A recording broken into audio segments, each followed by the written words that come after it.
Hi, I'm Joy from Chicago. Please like and subscribe. My parents always loved to call me a unique child. When I was little, I was always making toy buildings out of random stuff. Seashells, bottles, cereal boxes, anything I could get my hands on. I was also kinda shy and found it more fun to help out with chores at home than play with other kids.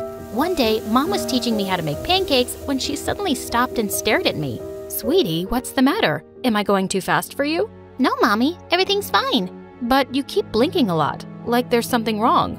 I hadn't even realized it, so Mom took me to a doctor, and I got diagnosed with an excessive blinking condition. It was nothing serious, but in school, kids started making fun of me for it, and I'd mostly just stay away from them and sit alone. One day in 3rd grade, I was making a presentation and this stupid boy kept interrupting. "Miss Brown, why does Joy blink so much?" "Just keep quiet and listen to Joy's presentation, please." "But how can I listen when Joy's eyes are doing all the talking?" The whole class burst out laughing. Just then, this kid Martin walked over to the annoying boy's table. "Hey, don't talk about Joy like that." "Oh yeah? Who are you, her boyfriend?" Martin jumped on him and the two started wrestling like crazy. They both ended up in detention for a week. So after school, I snuck into the detention room and sat next to Martin. "Hey, thanks for sticking up for me. I hate when people tease you. You're like the awesomest, smartest girl in our class." I joined Martin for detention every day, and after that, we hung out all the time. It turned out he even lived in my neighborhood. I'd always been a loner, but for the first time, I had a best friend, and it was amazing. Having Martin in my life made me less shy, and I changed a lot. We stayed super close through the years, but when we reached high school, Martin gave me some news one day. "My dad's business really took off, and we're moving to another neighborhood. I'm also going to a private school." "Wow, that's super cool, but I'll really miss you." "Hey, why don't you apply for a scholarship? Then we can still be at the same school." My parents were happy for me to try to get into a better school, so I applied for the scholarship, and I got in. Little did I know that it was the worst decision ever. On the first day of 9th grade, I almost fell over when I saw Martin there. He was dressed head to toe in designer clothes and was wearing a gold watch? "Who are you, and what did you do to my friend? And how much gel is in your hair, dude?" "This is just how the cool kids dress nowadays. You didn't know that?" No. Should I?" "Yeah, you should. You need a makeover, girl." I just laughed and punched his arm. Later at lunch, a bunch of rich kids walked by our table. "Hey, Martin, I've seen you around my neighborhood. Want to come to my party this Friday?" "Sure. Can I bring Joy with me?" She'll have to buy new shoes first. I bet the one she's wearing right now came from a garbage dump." "Hello, I'm right here, and I love these shoes." "Joy, she's joking. Calm down."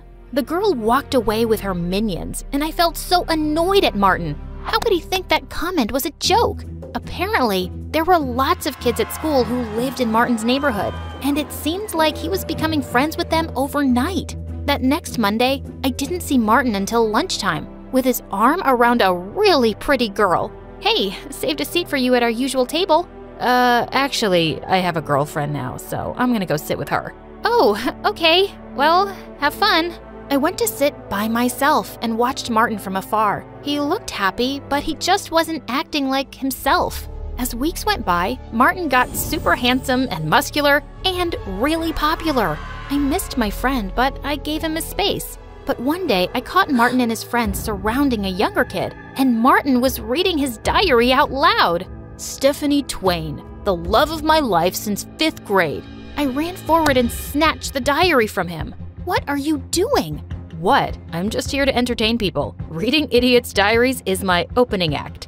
"Martin, why are you acting like this? Just because you're rich now doesn't mean you have to be a jerk." "You know what? I think you're just jealous, because I have other friends now and I'm not a nerdy loser like you." "Look at me. I'm Joy and all I do is study in the library because I have no life." Then Martin started blinking really fast and shaking his head. "Are you making fun of me?" Before I could stop myself, I slapped Martin hard across the face and ran away from there. The whole rest of the day, I had to fight from crying.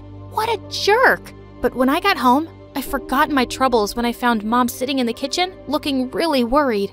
"What's wrong, Mom?" "Joy, your dad and I are in serious debt. If we don't find a way to get some money soon, we could lose the house." "Lose the house? Are we gonna end up homeless?" No, I shouldn't have said anything. We'll be fine. Don't worry about it, honey. But I did worry about it. I watched MSA videos on YouTube to take my mind off of things, but I didn't get much sleep that night. Weeks went by and things kept changing. I just focused on my studies and saw Martin from a distance, turning into a completely different person. Then one day, a new guy named Cameron arrived at school. He looked like Harry Styles, and based on his Lamborghini, he was clearly rich. All the girls were drooling over him, but I just rolled my eyes and walked away. He was probably just another snooty brat. But I was surprised when Cameron came and sat next to me in my robotics class. He seemed super impressed with the robot hand I was building. I've been working on it for almost a year. Are you like a genius? You can tell me the truth. You don't have to be modest. I laughed and ended up sitting with Cameron for lunch, and he never once made fun of my blinking or even asked about it. We were having a great time until Martin walked over. Dude, what's a guy like you doing with someone like Joy? I'll introduce you to my friends. They're more your type. Martin, why are you such a… Sure, I'll come and say hi right now. Cameron leaned over to me and whispered, trust me, you just sit back and enjoy the show. I wondered what he was up to as he walked over to Martin's friends. And when Martin introduced his girlfriend, Cameron suddenly took her hand and kissed it. I'm heading to a yacht party tonight. I'll offer you $500 to be my date. His girlfriend instantly pushed Martin away and put her arm through Cameron's. You got yourself a deal, cutie. Wait, what the heck? I thought you really liked me. Cameron pulled away from Martin's girlfriend. Your friends really are something. I just wanted to show you that. And I don't like hanging out with fake people. Don't ever come near me or Joy again, okay? Cameron walked back to me, and I saw Martin's face had turned really red as he stormed off furiously. I hoped he'd had some sense knocked into him. Later that week, I got some amazing news. My teachers wanted to enter my robot hand into a huge science fair with a big cash prize. If I won, I could help my parents out. Your hard work is finally gonna pay off, Joy. I wish I were as talented. Wait, what if you enter the science fair with me? You can help me with the finishing touches. Are you serious? You're the coolest girl ever. Cameron and I worked hard on it all month. The night of the fair, I reached the venue before Cameron, who was bringing the project. But hours passed, and he just didn't show up. I called and texted frantically, but he wouldn't answer his phone. I was called to the stage empty-handed. The judges couldn't wait any longer. I was disqualified. But just as I was leaving the venue, Cameron showed up. Oh my God, where were you? How could you let me down like that? Joy, I'm so sorry. When I left the school with the project, all my tires were flat 10 minutes later. I couldn't even call you because my phone wasn't in my bag. I don't know who stole it or slashed my tires, but I can make a guess. Martin? I was burning with rage. The next day when I saw Martin in school, I walked up to him and grabbed his collar.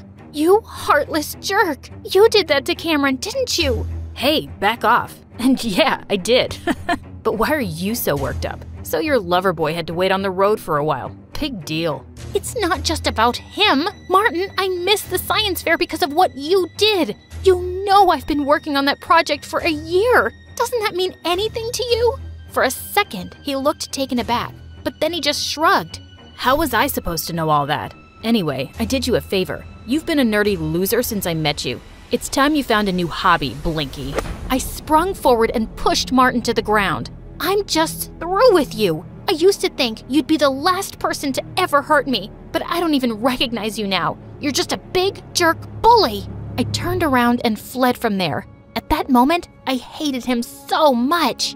A few days later, I was studying at the library for exams and realized it was really late. As I walked out of the building, I heard laughter coming from the back alley. I went over to see what was going on and nearly fell backwards.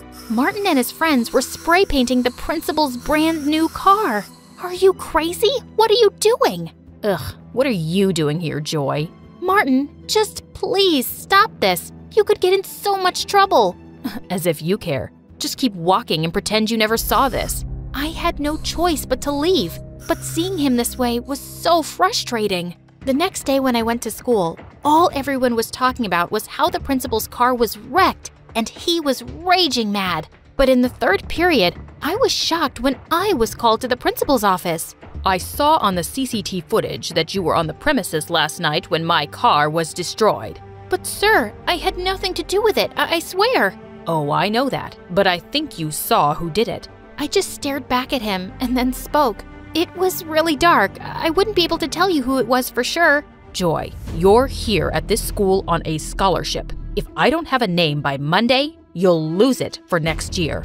I suggest you be smart and think about your future. I walked out of the principal's office in shock. Just then, Cameron caught up with me. Joy, what's going on?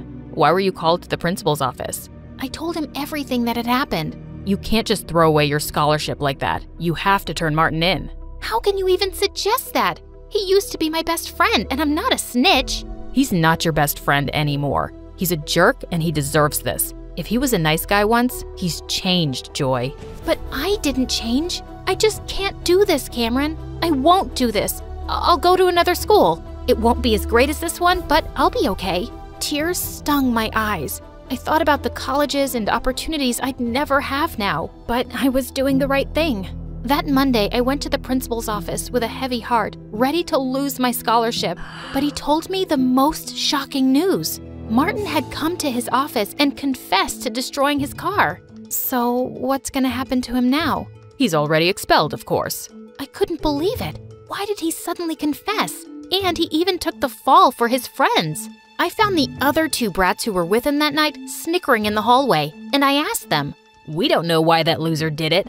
We'd all gotten away with it. It wasn't his idea. He just does whatever we tell him to, always trying so hard to be one of us." I've known Martin for years, and trust me, he's 10 times better than all of you. I shoved them aside and left. I was totally off the hook, but Martin was gone for good. My head was spinning, but when I got home that day, I found my parents in the living room with huge smiles. Joy, we have the most wonderful news. We're not in debt anymore. Are you kidding? That's amazing. But how? Some anonymous donor paid off all the money we owe for the house. We have no idea who did it. It was probably Cameron. He's an amazing friend. I just know it was him. I rushed to my phone to call Cameron and thank him, but suddenly, I realized Cameron didn't know my landlord or anything about my house. There was only one person outside my family who did. The next morning, I took a bus to Martin's new place and knocked on his door. Hey, I have a weird question. Did you pay off our mortgage? Yeah, I did. But hey, don't worry about it. Our moms ran into each other, and your mom told my mom everything. I told my parents I'd help them out at work every weekend if they paid your loan. Martin, I don't understand. I thought you hated me now. Why would I hate you? Cameron told me what you did for me. After how horrible I've been, you were gonna give up your scholarship and ruin your future for me. I guess I'm not really surprised, because that's just who you are. The best friend one could ask for. I couldn't let you do that, though. I got expelled because I deserved it. And I'm really sorry about everything. I was so touched to see Martin's teary eyes. Hey, don't make me cry, bro. It's okay, and thank you for apologizing. I'm just glad to see my old friend back. Me too. And for the record, Cameron's a really good guy. You have my blessing to be with him. Yeah, I didn't ask for your blessing, but thanks anyway.